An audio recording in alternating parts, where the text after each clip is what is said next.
आज हम लोगों को पढ़ना है पाठ। इस पाठ का नाम है आओ मिलकर खेलें। क्या नाम है? आओ मिलकर खेलें। तो कौन कौन खेलता है? खेल तो सभी हैं। क्यों? कौन कोई ऐसा है जो नहीं खेलता है? हाथ नीचे कर लो सब लोग। ऐसा कौन बच्चा है जो नहीं खेलता है? बच्चे वहाँ खेले नहीं हैं, ये तो हो ही नहीं सकता। सही बच्चे खेलते हैं, अच्छी बात है। तो खेलते क्यों हैं ये बताओ, क्यों खेलते हैं हम लोग? कोई एक बच्चा बता सकता है? मज़ा आता है। क्यों? इसलिए खेलते हैं। इसीलिए खेलते हो? अच्छा लगता है?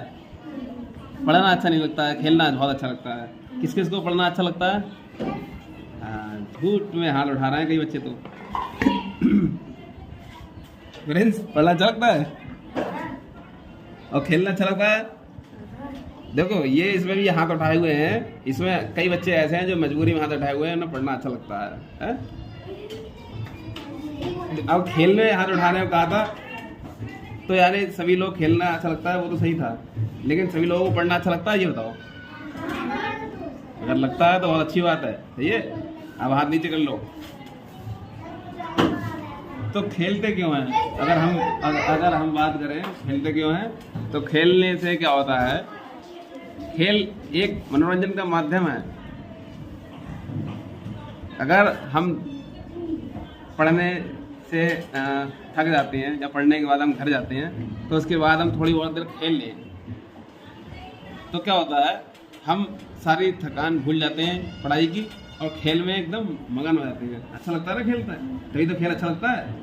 कहाँ पढ़ाई पढ़ते रहो बैठे बैठे, कहाँ खेलने में? इधर जंप मारो, उधर भागो, हैं, इधर गेंद खेलो, इधर फुटबॉल खेलो, बहुत खेल होते हैं। तो सबसे पहले हमने कहा खेल क्या होता है और खेल से हमें क्या मिलता है। तो हमने कहा खेल सबसे पहले तो मनोरंजन का माध्यम है, सही है। अब ये सिर्फ मनोरंजन माध्यम तक सीमित नहीं है। खेल के जो लाभ है ना बहुत हैं। खेल हमें बहुत कुछ दे सकता है। अगर हम बात करें खेल की तो खेल से सबसे पहले खेलने वाला व्यक्ति जो होता है उसका शरीर स्वस्थ रहता है। क्यों?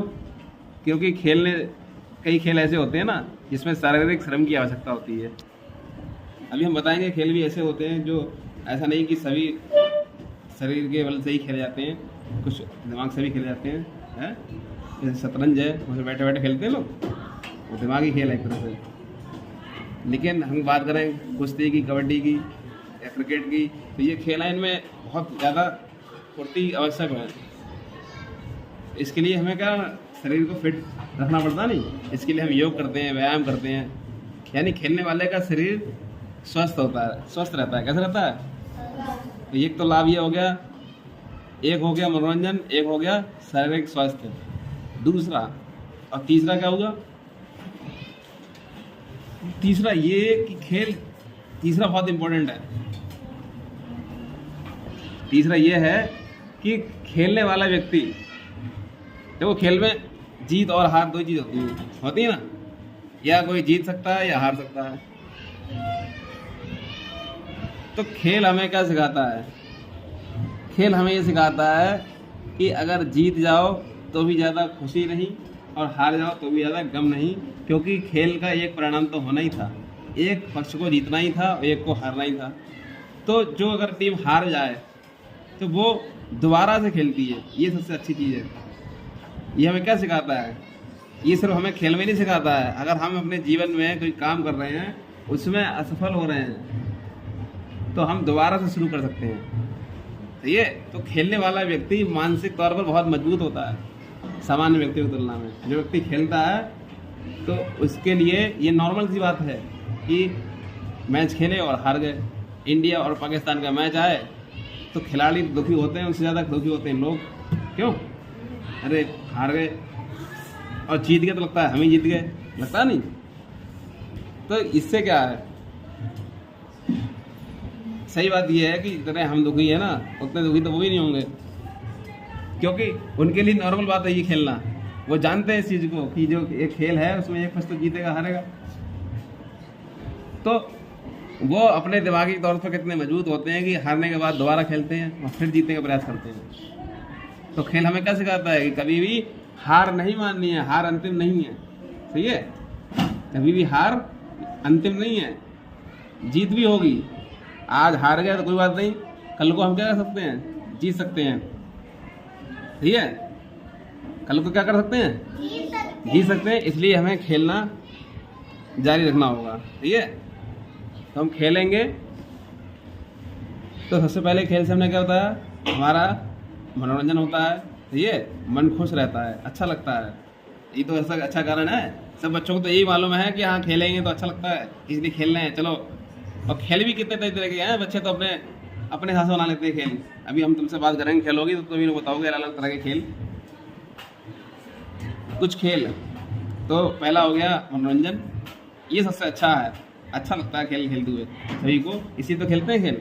दूसरा स्वास्थ्य, और तीसरा सबसे हमने कहा इम्पोर्टेंट, मानसिक मजबूती देता है। हम हारने में हमें गम नहीं होता है, जीतने में हमें खुशी नहीं होती है, और हम हमेशा एक से रहते हैं। और जो एक सा रहता है वो अच्छे से चीज़ों को समझ सकता है और आगे बढ़ सकता है। तो खेल हमें सिर्फ खेल में ही नहीं बढ़ना जहाँ सिखाते हैं, अगले जो खेल में हम सीखते हैं वही हम जिंदगी में भी अपनी उसको फॉलो कर सकते हैं। अगर हम किसी काम में असफल हो रहे हैं तो हम दोबारा प्रयास करेंगे, हार के बैठेंगे नहीं। खिलाड़ी कभी हार के बैठते हैं क्या, नहीं बैठते हैं। अभी थोड़े दिन पहले वर्ल्ड कप हार गई थी इंडिया, वनडे वर्ल्ड कप। अभी जल्दी में जीत गई एक world cup, T20 world cup जीत गई। उस समय हम लोग सब दुखी थे और जीतने के बाद बहुत खुश हुए, अरे इंडिया जीत गई वर्ल्ड कप। अगर वो सोचते रहे हम हार के बैठ जाते निराश हो के, अगला मैच खेलते ही नहीं, अगला टूर्नामेंट खेलते ही नहीं, तो क्या जीतते वो वर्ल्ड कप जीत पाते? तो कभी हार और कभी जीत तो लगी रहेगी, लेकिन खिलाड़ी कभी भी रुकता नहीं है, हारता नहीं है। मैच हारने से खिलाड़ी नहीं हार जाता। ठीक है, तो खेल है, खेल में हार और जीत है। खिलाड़ी थोड़ी हार गया, खिलाड़ी फिर खेलेगा। ये तो होती है सबसे बड़ी मानसिक मजबूती जो हमें बताती है कि कैसे लड़ना है जीवन में संघर्षों से। तो ये तो खेल से हमें लाभ मिल गए, और भी लाभ हो सकते हैं। सही है, जो बहुत बड़े स्तर पर खेल होते हैं उनमें खिलाड़ी प्रतिभाग करते हैं तो उनको बहुत ही मान सम्मान, पैसा सब कुछ मिलता है। हमारे देश के कई प्रतिष्ठित खिलाड़ी हुए हैं जो दुनिया भर में उन्होंने नाम कमाया है। सही है, आज हम नाम लेते हैं क्रिकेट के सचिन तेंदुलकर हों, या बैडमिंटन में PV सिंधु हो, साइना नेहवाल हो, या फिर कुश्ती में पहलवान हम जो पढ़ रहे हैं, जो कई पहलवान आते हैं, फोगाट बहने हैं उसमें, बॉक्सर विजेंद्र कुमार, निशानेबाज, तो कई खिलाड़ी हैं। तो इन लोगों ने क्या करा है, इन लोगों ने देश का और खुद का नाम रोशन किया है दुनिया भर में। अब चौथी चीज़ आ रही है, चौथी चीज़ सबसे ज़्यादा, सभी से ज़्यादा अच्छी चीज़, खेल माध्यम हो सकता है मिलने का। सोचो अगर खेल नहीं होते तो लोगों से एक दूसरे के मेल नहीं होते। बता दो, मान लीजिए हिंदुस्तान और पाकिस्तान एक दुश्मन देशों की तरह हैं, लेकिन फिर भी अगर मैच हो जाता है तो हिंदुस्तान और पाकिस्तान के लोग आपस में मिलते भी हैं, मैच देखने आते हैं तो बातचीत भी होती है।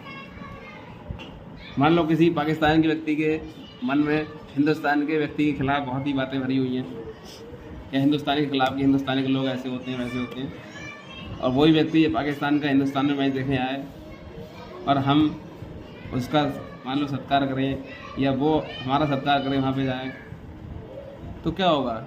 जो हमने सुना था वो सब बातें धुल जाएंगी। तो उन्होंने कहा नहीं यार, हिंदुस्तान के लोग तो बहुत अच्छे होते हैं, हम गए थे तो उन्होंने हमारा बहुत सत्कार किया, हमें होटल नहीं मिल रहा था तो उन्होंने हमें होटल तक पहुँचाया, स्टेडियम का रास्ता भूल गए थे तो हमें स्टेडियम तक पहुँचाया किसी व्यक्ति ने, पैसे भी नहीं दिए। तो क्या है, जो आपसी मतभेद हैं उनको ख़त्म करने का एक माध्यम, एक जरिया मिल गया। किसके द्वारा? खेल के द्वारा। क्योंकि खेल हुआ तभी आपस में लोगों का मेल हुआ। वैसे तो जान ही रहे हैं, खेल के अतिरिक्त और भी चीज़ें हैं, व्यापार भी है, उसके माध्यम से ही मिलते हैं, लेकिन खेल इसमें बहुत ज़्यादा भूमिका निभाता है।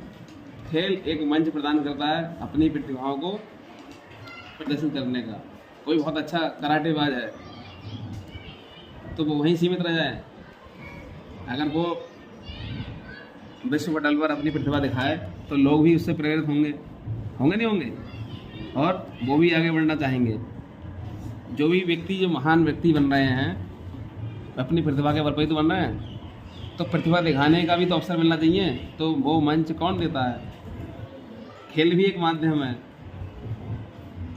क्योंकि कई व्यक्ति हैं, किसी में प्रतिभा दिखाने, किसी में किसी चीज़ की प्रतिभा है, मान लो किसी में अभिनय की प्रतिभा है तो अभिनय खेल में नहीं होता है। किसी में खेल की प्रतिभा है, कोई बहुत अच्छा मुक्केबाज है तो उसके मुक्केबाजी की प्रतिभा का प्रदर्शन करने के लिए खेल एक मंच देगा। तो खेल के द्वारा आपस में एक दूसरे से हम लोग क्या होता है, मिलते हैं, और जब मिलते हैं तो एक दूसरे के विषय में जानते हैं। अगर हिंदुस्तान के अंदर ही देखो तो कई राज्य हैं। अगर उत्तर प्रदेश का किसी खेल का मैच हो तेलंगाना की टीम से तो वहाँ की भाषा अलग है, हमारी भाषा अलग है, या तमिलनाडु की टीम से या बंगाल की टीम से, तो वहाँ एक दूसरे से, या बंगाल की टीम से हो रहा तो वहाँ बंगाली भाषा बोली जाती है, हम हिंदी वाले, तो हिंदी और बंगाली आपस में मिलेंगे, उन्हें आपस में मिलने का मौका मिलेगा, उनके खान पान के बारे में जानने का मौका मिलेगा। तो हम इससे क्या जानते हैं? एक दूसरे का कल्चर, एक दूसरे की संस्कृति जानते हैं। ठीक है? किसके द्वारा? खेल के द्वारा। और वही खिलाड़ी जब एक नेशनल टीम में बनते हैं, राष्ट्रीय टीम के स्तर पर, तब वो पूरे भारत की टीम खेलती है दूसरे देश से। तो हमारे देश में ही इतनी विविधताएँ हैं, तो हम अगर दूसरे देश से खेलेंगे तो वहाँ हमारा मैच हो, मान लो इंग्लैंड से, वो अंग्रेज बिल्कुल अलग, हम हिंदुस्तानी बिल्कुल अलग, लेकिन मैच खेलते हैं तो हम एक दूसरे को जानने का प्रयास करते हैं और जानते भी हैं। तो इससे क्या होता है? इससे जो संस्कृति है उसके विषय में जानकारी मिलती है और हर कोई अपने आप को बेहतर बनाने का प्रयास करता है। कहीं कुछ कमियां होती हैं और कहीं कुछ अच्छाई भी होती है, अधिकता होती है, तो हम उसे सीख सकते हैं। सही है? तो ये खेल के हैं लाभ, और भी कई लाभ हैं। फिलहाल हम अभी बात कर रहे हैं कई खेलों के प्रकारों की। तो कई खेल ऐसे होते हैं जो बड़े बड़े स्टेडियम में खिलाते हैं बाहर, जैसे क्रिकेट है, फुटबॉल है, देखा आपने? मैच होते हैं तो बाहर स्टेडियम होता है बहुत बड़ा। तो ऐसे जो खेल होते हैं जो बाहर खिलाते हैं, और ऐसे ही खेल होते हैं कोई घर के अंदर ही खेल सकते हो। एक अपना स्कूल है, इसके अंदर ही वो खेल सकते हैं, मान लो, उसके लिए बड़े मैदान की आवश्यकता नहीं है, या एक हॉल बना लिया अपना बड़ा सा, उस हॉल में खेल सकते हैं। तो ऐसे जो अंदर खेल सकते हैं उन्हें कहते हैं इंडोर गेम। क्या कहते हैं? हाँ, इंडोर माने क्या होता है? दरवाजा माने अंदर। सही है? किसी परिसर के अंदर खेल सकते हैं तो इंडोर हो गया। आउटडोर जो घर में नहीं खेल सकते, घर से बाहर खेलेंगे, कैसा हो गया? आउटडोर।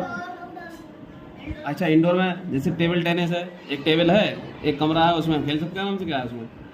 इसके लिए बाहर जाना है कि मैदान ढूंढना है? कुछ नहीं ढूंढना है। कुछ खेल ऐसे होते हैं जो एक या दो खिलाड़ी अधिकतम खेलते हैं बस, और कुछ ऐसे होते हैं जिनमें टीम बनानी पड़ती है पूरी, है? जैसे कबड्डी खेलेंगे तो पूरी टीम खेलती है, कबड्डी खेलती है। और शतरंज खेलें तो हाँ, तो दो ही लोग खेल लेते हैं, एक इधर एक इधर। अब कुछ हमने बताया पहले, थोड़ी देर पहले, कि कुछ खेल ऐसे होते हैं जिनमें शारीरिक ताकत की बहुत ज़्यादा जरूरत होती है। अगर कोई कुश्ती कर रहा है, पहलवान, तो उसके शरीर में ताकत होगी तभी तो कर पाया कुश्ती। वो तो उठा के पटक मारनी है, सीधे चित करना है। और कुछ होते हैं जो आराम से दिमाग से खेले जाते हैं, बैठे बैठे। शतरंज जैसे खेल है, शतरंज आराम से खेलो, एक व्यक्ति इधर बैठा है, एक इधर बैठा है। आपके ऐसे छोटे छोटे बच्चे भी खेलते हैं शतरंज, होता है। अभी हमारे यहाँ एक उत्तर इलाहाबाद में एक लड़की थी, उसका नाम क्या है याद नहीं आ रहा अभी, 6 साल की उम्र है सिर्फ उसकी, 6 साल की उम्र, और विश्व स्तर पर खेल खेल रही है शतरंज। ऐसे कई खिलाड़ी हैं जो बच्चे हैं छोटे छोटे, वो शतरंज बड़े बड़े लोगों को हरा देते हैं। किसकी वजह से? उसमें ताकत नहीं चाहिए होती, उसमें सिर्फ दिमाग की ताकत चाहिए। ठीक है। अब जो कुश्ती है या क्रिकेट है उसमें क्या होगा, ये पहलवानी है, उसमें शरीर की ताकत जरूरी है। तो कई खेल ऐसे हैं जो शारीरिक श्रम चाहते हैं, कई खेल ऐसे होते हैं जो मानसिक चाहते हैं, और मानसिक तो सभी चाहते हैं खैर, क्योंकि मानसिक शक्ति से ही तो हम खेल सकते हैं। हम प्लान बनाएंगे किसके द्वारा? अपने मन या दिमाग से ही तो बनाएंगे। तो इसमें आओ मिलकर खेलें एक पार्ट है। इसमें नितिन और गुनगुन बहुत खुश हैं क्योंकि उनके गांव में आज नाग पंचमी के अवसर पर विभिन्न प्रकार के खेल प्रतियोगिताओं का आयोजन किया गया है। ठीक है। सत्तू काका लाउड स्पीकर से गांव वालों को प्रतियोगिता में हिस्सा लेने के लिए प्रोत्साहित कर रहे हैं। और यहाँ पर नितिन और गुनगुन इसमें बोल रहे हैं, नितिन कह रहा है मैं तो लंबी कूद में भाग लूंगा। यानी इनके गांव में खेल हो रहे हैं। अब सोचो गांव में जब खेल होते हैं तो कितना अच्छा लगता होगा। नाग पंचमी का मेला, लोग इंतजार करते होंगे, बच्चे और जो युवक हैं नए नए खेलने वाले, कि हमारे गांव में मेला लगेगा, अब खेल होगा, कि मैं ये वाला खेल खेलूंगा, वो वाला खेलूंगा। तो ऐसे ही नितिन बोल रहा है कि मैं तो लंबी कूद में भाग लूंगा। गुनगुन बोली नहीं, मैं तो रस्सा कसी में भाग लूंगी। रस्सा कसी, रस्सा बोलता है पकड़ते हैं एक तरफ उस तरफ, कुछ लोग इस तरफ, कुछ लोग जो खींच ले। तो भीम, रेणु, राकेश, राहिला और आफ्ताब भी वहाँ आ गए। सभी अपनी अपनी पसंद के खेलों के बारे में चर्चा करने लगे। उसी समय नितिन के दादाजी वहाँ आ गए और बच्चों ने दादाजी को घेर लिया और तरह तरह के सवाल करने लगे। दादाजी ने बताया कि जब वो छोटे थे तो अपने मित्रों के साथ नाग पंचमी के अवसर पर कुश्ती और कबड्डी आदि खेलों में बड़े उत्साह से भाग लेते थे। तो आप ये बताओ, कुश्ती जानते हो, कबड्डी जानते हो, और भी कई खेल होंगे। खेल बहुत है, पता है आपको। जो आनंद दे वो खेल हो जाता है, उसमें क्या है। कई बच्चे ऐसे ही कूदने लगते हैं, उनके लिए वही खेल है, हैं? कोई जंप मार रहा है बहुत लंबी कूद, उसके लिए वो खेल हो गया। अच्छा आपको हम बताते हैं खेल। रस्सी कूदना भी खेल है, ये आप जानते हो। कुर्सी तोड़ देखा है? कुर्सी तोड़ वो भी खेल है। गेंदड़ी, कुश्ती, रस्साकसी, टच एंड पास, घेरे में टप्पा, kho kho, kabaddi, cricket, football, volleyball, सही है, कबड्डी, कुश्ती, टेनिस, बैडमिंटन, मुक्केबाजी। मुक्केबाजी भी खेल है। देखो मारो वो भी खेल है। पैदल चलना भी खेल है, दौड़ना भी खेल है। दौड़ते हैं, एथलेटिक, चक्का फेंकना, भाला फेंकना। अभी हमारे देश में पिछले ओलंपिक में हमारे देश के नीरज चोपड़ा जी ने क्या फेंका था? भाला फेंका था। 7 अगस्त को भाला फेंक दिवस मना दिया गया। कितना नाम हो गया विश्व एथलेटिक्स में, कितना बड़ा नाम हो गया नीरज चोपड़ा। भाला फेंक खेल, वो भाला फेंकना भी खेल है। गोल्ड मेडल मिला उसके लिए, भारत का नाम पूरी दुनिया में रोशन हुआ। ऐसे बहुत खेल हैं। तीरंदाजी, निशानेबाजी जो बोलते हैं, तीर से निशाना साधना। हमारे खिलाड़ी हैं दीपिका कुमारी, वो खेलती हैं तीरंदाजी, अभी गई वही खेलने, ओलंपिक अभी शुरू होने वाले हैं खेल। और निशानेबाजी पिस्टल से भी, बंदूक से, राइफल से, ये सब खेल हैं। घुड़सवारी, घोड़ा दौड़ाओ, कौन तेज चलाए। साइकिलिंग, साइकिल चलाना, साइकिल कौन तेज चला ले, ये भी खेल में है। तैराकी, कौन तेज तैर ले, ये भी खेल में है। पानी में भी जंप लगाना, ये भी खेल है। जिम्नास्टिक, तलवारबाजी, और कई खेल हैं। एक आप ही बता सकते हो। अब आप बताओ अपने गांव के सर से, गांव में तुम कौन कौन से खेल खेलते हो? खो और हाँ, कबड्डी, और कंचे कौन खेलता है ये बताओ। सही है, पकड़ गया। ये है कंचेबाज हैं। और कौन से खेल खेलते हो? कौन से?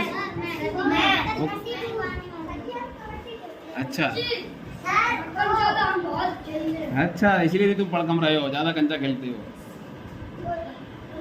और बताओ कौन कौन सा खेल?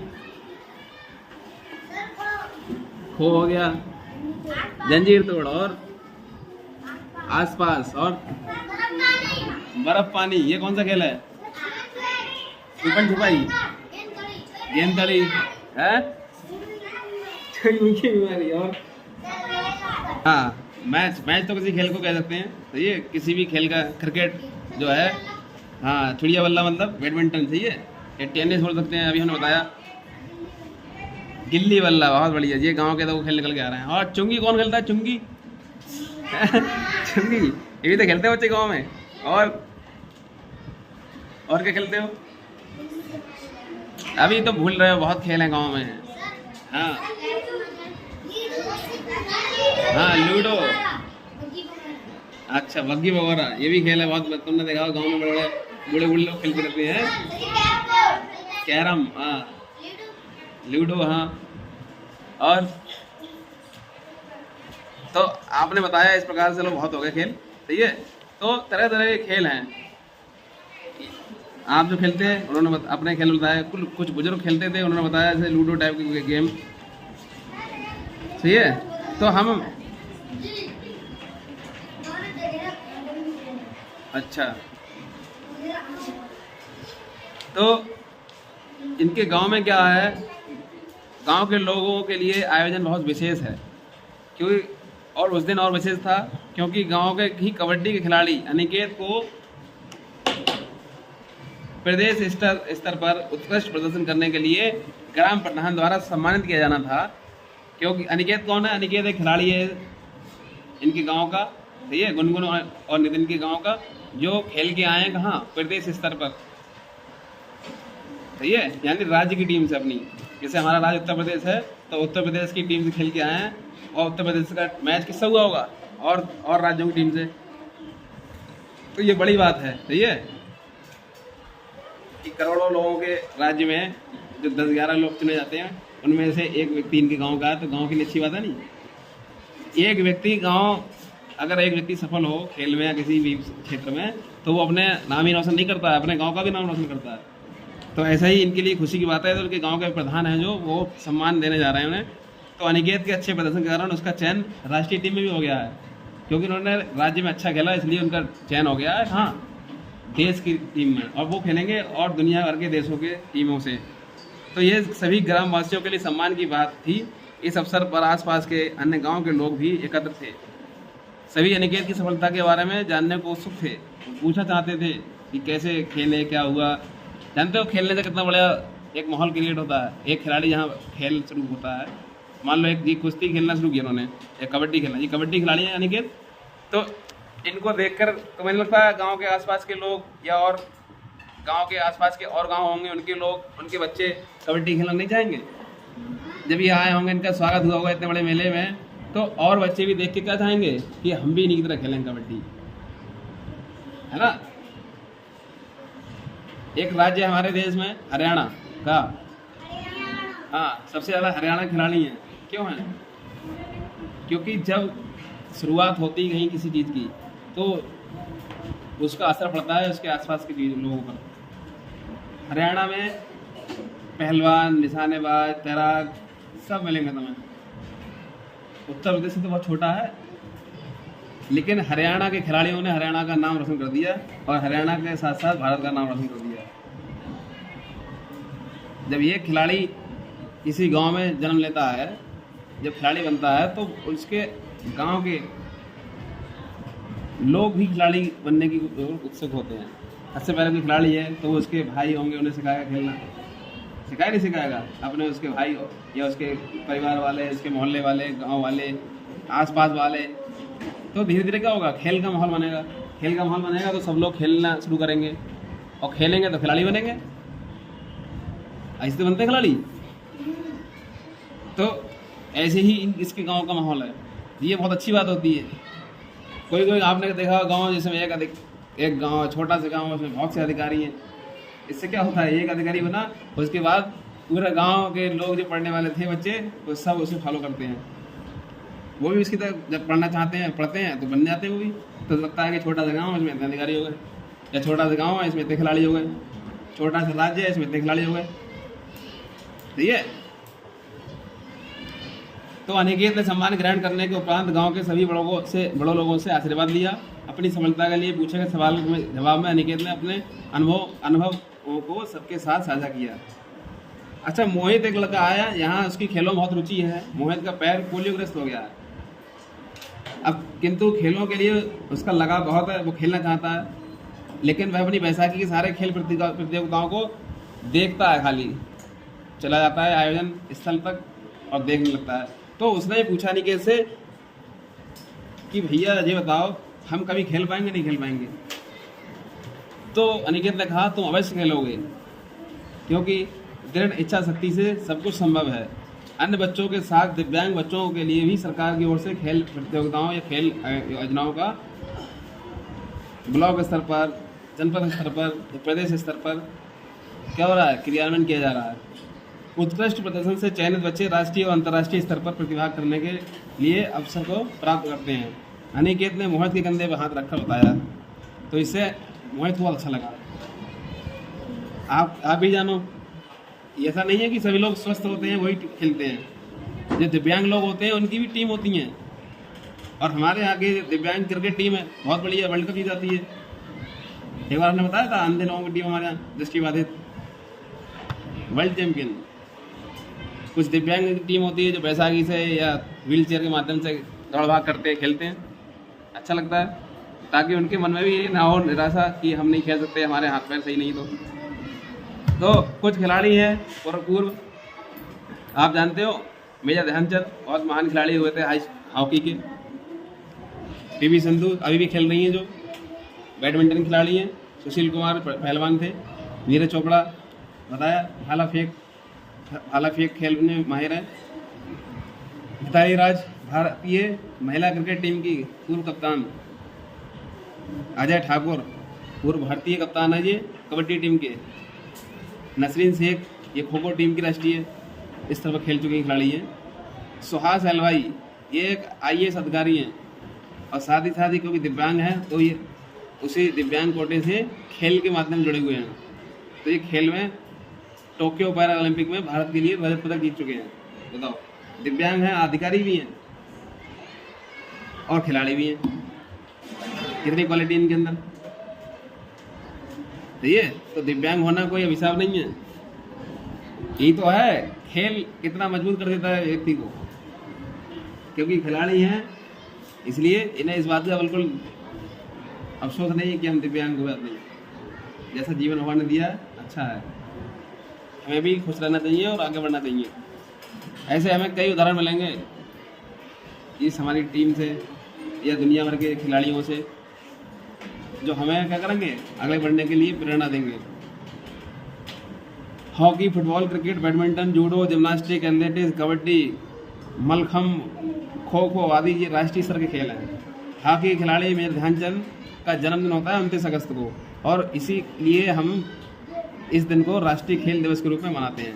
और क्योंकि हॉकी ही हमारा राष्ट्रीय खेल है, ठीक है। राष्ट्रीय खेल क्या है हमारा, और खेल दिवस 29 अगस्त क्या, हाँ, राष्ट्रीय खेल दिवस 29 अगस्त। तो ये हमारे खेल रहे। खेलों के कुछ बड़े आयोजन हैं, जैसे ओलंपिक है, दुनिया में खेलों का सबसे बड़ा आयोजन, सबसे ज़्यादा खेल और दुनिया के सबसे ज़्यादा खिलाड़ी उस आयोजन में भाग लेते हैं। अभी हाल ही में होने जा रहा है पेरिस में। कहाँ? पेरिस फ्रांस में है, सही है। तो वहाँ पर ओलंपिक खेल आयोजन होगा, और खेल आयोजन होने पर वहाँ दुनिया भर के खिलाड़ी पहुँचेंगे और तरह तरह के खेल खेले जाएंगे, सही है। तो तुम लोग भी खेलो, अच्छे से खेलो, पढ़ो भी, सही है। पढ़ने के साथ साथ खेलो, ऐसा नहीं कि खेल में लग गए सिर्फ, लेकिन जो भी खेलो अच्छा खेलो, सही है। अच्छा लगा पाठ? ठीक है।